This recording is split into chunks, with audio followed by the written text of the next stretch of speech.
Mr. Santo here. Let's talk about essay conclusions. Okay, so you're writing an essay for school, and now you have to write a conclusion. I can help you with that. The purpose of a conclusion is to tell your readers what the point of your essay has been, and to invite them to engage that idea in their own minds or in their own actions. There isn't just one correct way to do this, any more than there is one correct way to dance. So in this video, let's look at some of the many different tools you can choose from for concluding an essay. To write a conclusion, you need these three things: a paragraph transition, a statement or restatement of your thesis, and what I call the broader significance. Here's a time index if you want to skip around. Also, I'm going to use 4 different topics so you can see examples from different kinds of essays. Explanatory, also known as expository, the top 3 irritating things parents do. Literary, the theme of Macbeth is that the truth will always come out. Persuasive, also called argumentative, the death penalty should be abolished. Exploratory, what can be done to improve race relations in our country today? Explanatory examples will be red, literary will be blue, persuasive will be orange, and exploratory will be green. The transition is just a word or few words that tell your reader that you're coming to the conclusion. Avoid the words "in conclusion," as it's overused and many teachers positively despair when they read those 2 words for the 1,000th time. Your transition doesn't have to be elaborate. My favorite is short and sweet. So, like this. An instructor at Michigan State University put this useful list of standard transitional devices organized by what they do. Here's a link to the section about conclusions. Skim down to the section about summation, too. Next, the thesis. If you're writing a persuasive or argumentative essay, like a literary analysis or a position paper, you then have to state or restate your thesis. If you gave your thesis earlier, you paraphrase it here. Paraphrase means to say something again, but in different words. So in Macbeth, we see repeatedly the theme that the truth cannot be kept hidden. It will always come out eventually. Or, the death penalty is expensive, unconstitutional, and irrevocable in the case of a false conviction. It should be immediately abolished in all 50 states. You're reminding your reader what the point of the body of your essay is. You do this to close the deal, to hammer the point home. You're sort of saying, so after this sequence of thoughts, I come to this conclusion, and I hope you do too. Don't use those exact words, though. Make it specific to what you're writing about. And usually, your thesis here can be less general than when you stated it at the beginning, more specific to the arguments you just made in the body of your essay. If you didn't state your thesis earlier in your essay, that might be a mistake, or it might not.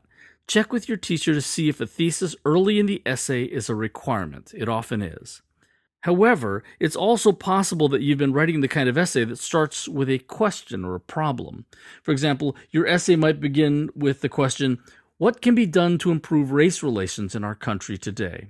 In that case, the body of your essay will examine multiple possibilities, and the thesis in your conclusion is an answer to that question, or a solution to that problem.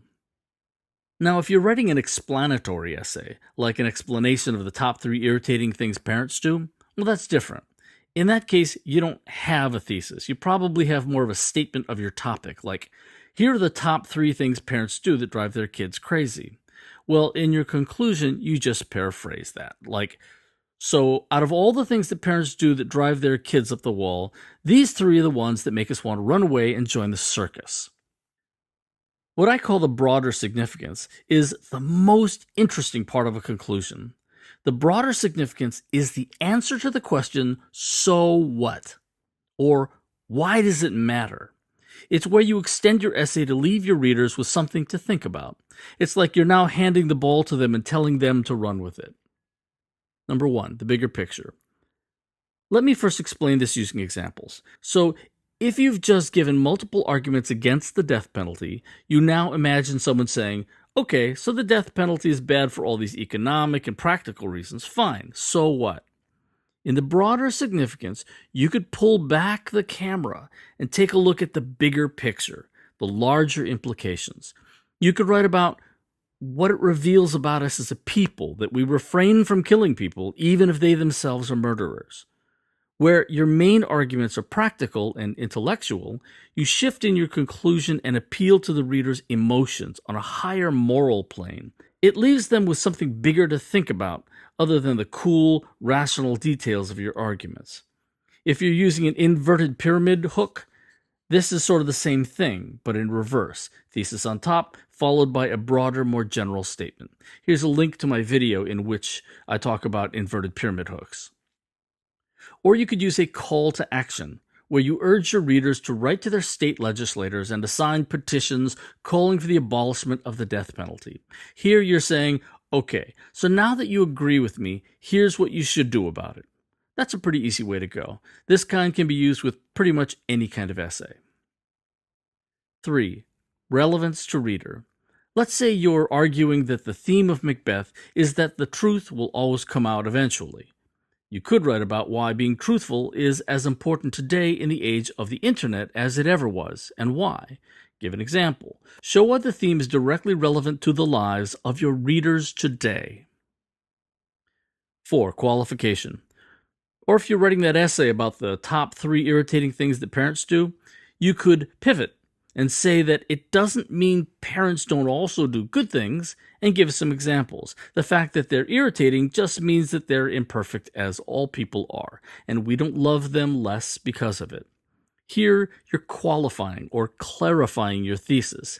That means you're explaining what your thesis doesn't mean, that the reader shouldn't misunderstand your thesis to mean something you don't. Or in that essay about Macbeth, you might acknowledge that some lies are never exposed, like the unknown person we call Jack the Ripper. Whomever that was, he lied every time he opened his mouth and didn't say, hey, I'm that guy that killed all those women. But you explain, those are unusual exceptions.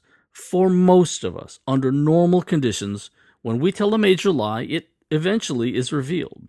You're explaining under what conditions your thesis is true. You're qualifying. You're saying in most cases this is true. Be careful here, because it's possible that doing this could weaken support for your thesis. But by showing a little flexibility and conceding some extreme exceptions, you might win over the, yeah, but what about this? What about that kind of reader? 5. You can also show the consequences of doing what you propose. In an essay in which you're arguing against something, like the one about the death penalty, you could instead explain what good things would happen if the death penalty were abolished in your state. 6. Bookending. One of the best and easiest ways to add a broader significance works only if you wrote an interesting hook at the beginning of the essay. In the conclusion, you bring your reader back to whatever you talked about in the hook. So let's say in the essay about Macbeth, you wrote about an example of a lie. In the broader significance, you can go back to that example and write about how telling the truth would have turned out to be more beneficial, or at least less harmful, for everyone involved. This is sometimes called bookending, because the beginning and the ending are a matched set. 7. If-then. Finally, in the case of the more exploratory style essay, where you're examining a problem or a question, and your solution is your thesis may not have appeared until late in your essay. No big deal. You can still use the same kinds of broader significances we've just been talking about, but consider transitioning with an if-then approach. For example, if the topic was, what can be done to improve race relations in our country today, your essay will look at several possible approaches and might decide that what's really needed is more economic equality among the races, because that would result in increased racial integration in our neighborhoods, which in turn would be reflected in our schools, workplaces, and other social institutions. If that's your thesis, you could say, if economic equality is the key, then this is what we must do. It's a call to action. Or then this is what this says about our democracy. It's a bigger picture.